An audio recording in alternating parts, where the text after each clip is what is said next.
Lost amid all the hoopla over the XCOM and Syndicate franchises being dusted off was news that a cult-favored first-person shooter called Tribes was being revived as a free-to-play experience. Back in 1998, those who picked it up were given a sneak peek at what would ultimately become the future of the genre. Now, 8 years after its last entry, can Tribes Ascend maintain relevancy? Non sum va. Step forward and be counted.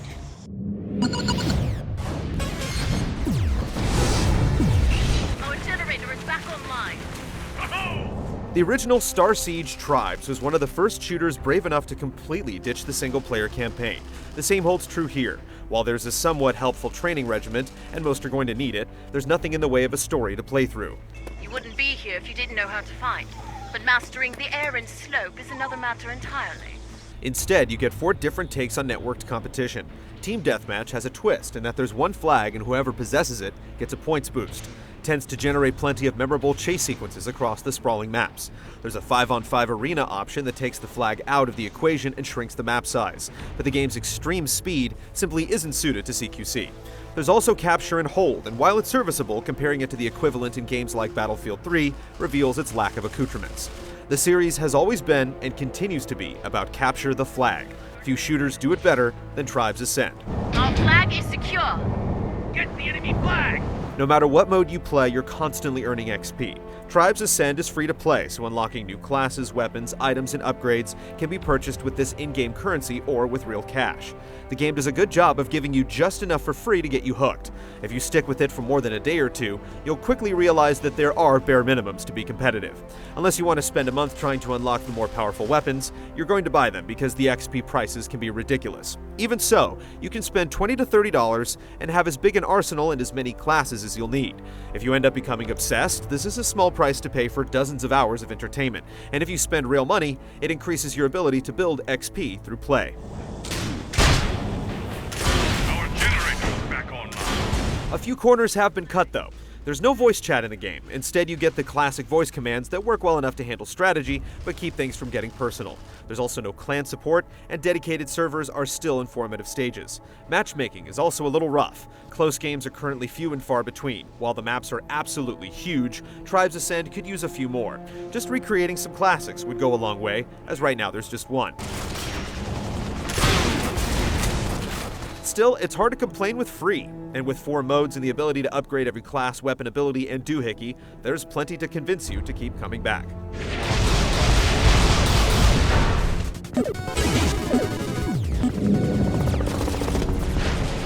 In order to complete this course, you must reach the far end in under 20 seconds. With modes that sound like every other shooter, those who haven't played the old games may be wondering what all the fuss is about. In Tribes, every single player has the ability to fly, and we're not talking about some silly perk or temporary equipment upgrade. It's turned on all the time, and the only limit is your character's boost rating. The entire game has this woven into its fabric. Now any fool can slide down a hill. Skiing is the art of maintaining your momentum from one surface to the next. While there are vehicles in the game of all shapes and sizes, you don't necessarily need them thanks to the ability to ski. Essentially, you hold down the space bar, and you're able to slide along the ground and keep momentum. In conjunction with the ability to fly, you can skim your way from one side of the map to the other in short order. Much like motocross, the object is to land on a downslope, slide to the next crest, and then go airborne again. There's a timing and rhythm to it that changes based upon your class, and part of the skill is finding the continuous lines across the map. Combine this with having to manage your boost meter, and it definitely takes some practice and patience. But it also adds a whole new dimension to the first-person shooter. While you can opt for guns that fire in rapid succession, enemies are so fast and well armored that it's difficult to be effective with them. Instead, the tool of the trade is the Spin Fuser. This one-shot weapon packs quite a punch, but its reload takes some time. If you want to play the field, mastering these discs of doom is essential to success. The mental faculties required to place one at the feet of an opponent just as he touches down from a long streaking flight are only eclipsed by the sense of accomplishment. If you prefer to hang back and defend, the options are much more extensive. As a heavy armor, you have the mortar cannon capable of wiping out a foe with a single strike. These behemoths come loaded for bear, but they're slow-moving and their flight is limited. Medium armor classes are blessed with the ability to deploy remote turrets to help defend the flag or generator. Strategically placing them out of harm's way is an art unto itself. Then there are hybrid classes that are for much more specific use, like taking out the enemy's generator using a cloaking device. No matter what type of player you are, there's a role in Tribes Ascend that will resonate with you. Defend point A! No matter what class you choose, you'll fail miserably if you do not help in repairing things the enemy destroys.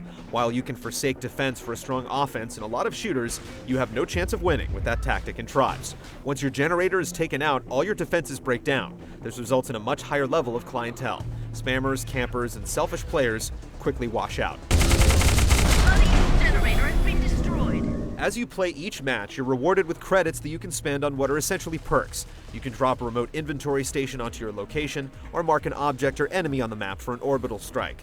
They're a nice reward in addition to the class building XP, and none of them tend to unbalance each skirmish. While playing a lot of shooters turns into a blur of headshots and exploding hand grenades, every time you play Tribes Ascend, you'll walk away with at least one special moment to remember. It's so fast, so unpredictable, and so demanding that each time out in the field yields something special. It's immensely rewarding and satisfying for those who are willing to learn its intricacies. Vehicles control a little rough, and the learning curve is stiff, but it's worth sticking with it.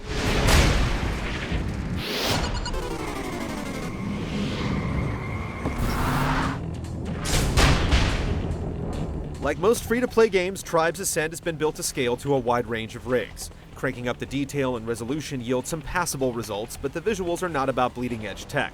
Speed and scale are its tenets, and with most machines, you'll be able to find a setting that keeps the frame rates high without the game getting ugly. Many of the sound effects from prior games have returned along with the patented voice samples.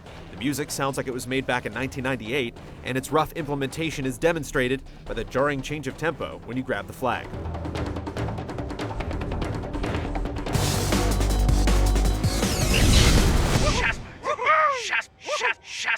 It's hard to believe that it's been 14 years since the original Tribes launched, yet despite few changes, Ascend still feels fresh. It's not for players who demand immediate gratification from their games, but those who appreciate the simple pleasure of overcoming challenges within a team environment will find a lot to like. It's deep, customizable, and provides a lot of latitude for different playstyles.